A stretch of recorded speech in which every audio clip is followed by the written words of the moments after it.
Residential property prices in Australia are falling 3 months in a row, the sharpest drop in more than 2 years.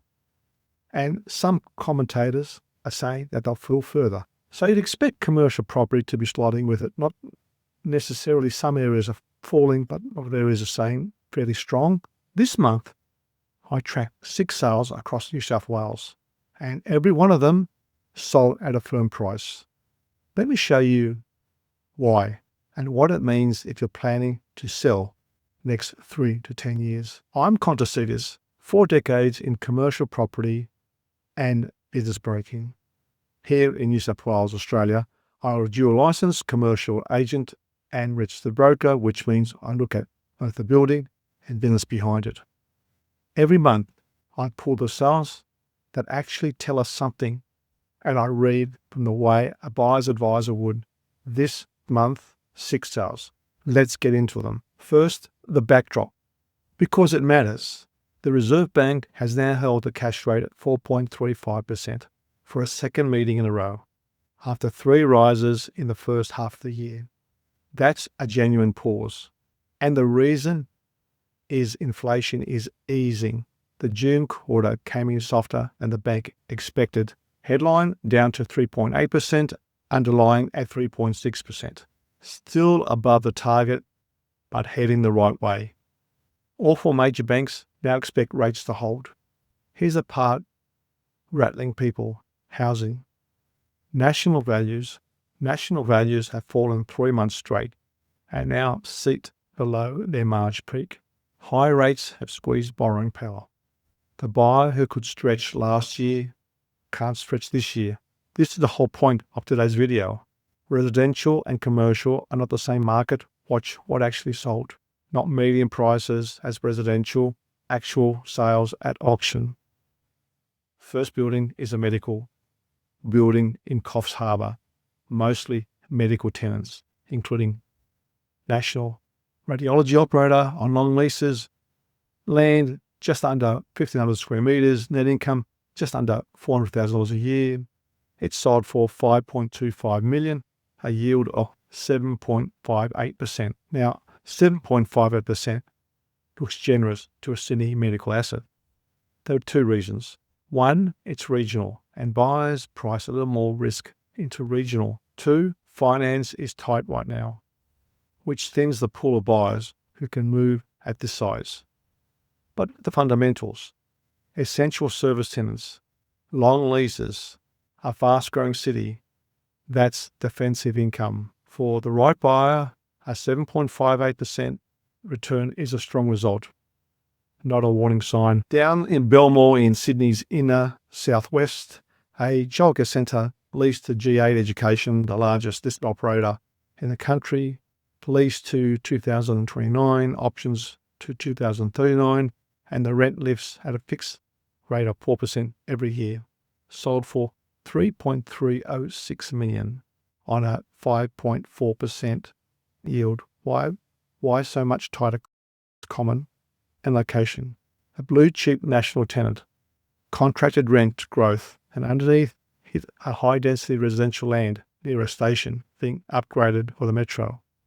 Even the downside is protected. That's exactly what compresses a yield and lifts the price. Now let's move on to North Sydney, a small food and beverage tenancy, just 54 square metres in the middle of the CBD.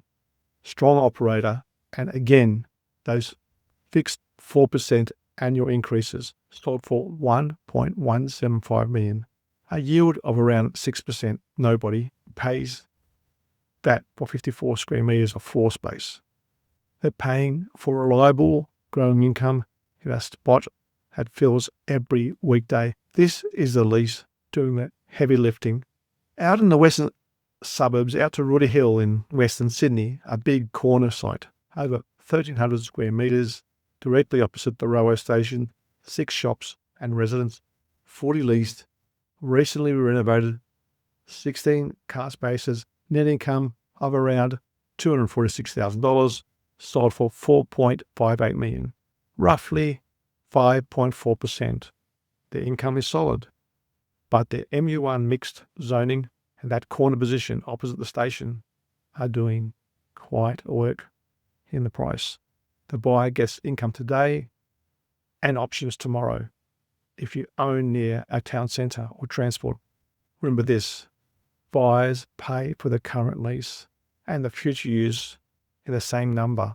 Next, we move north to Newcastle, a place called Bennetts Green, a purpose-built warehouse, 575 square metres, leased to 2030 with a 5-year option. Net income, $103,000, sold for $1.987 million. That reflects about a 5.2% yield. A yield under 5.5% in a regional industrial market tells you how much buyers value clean, functional space and a good tenant and term still to run. Income certainty rewarded, even outside the metro. And the one I want to finish with is Huntingwood in Western Sydney's industrial highland.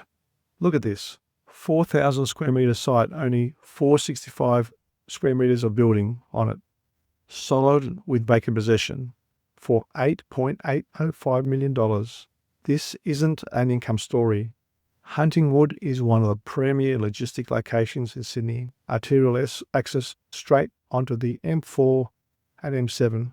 Freight routes running every direction. That connectivity is what the buyer paid for.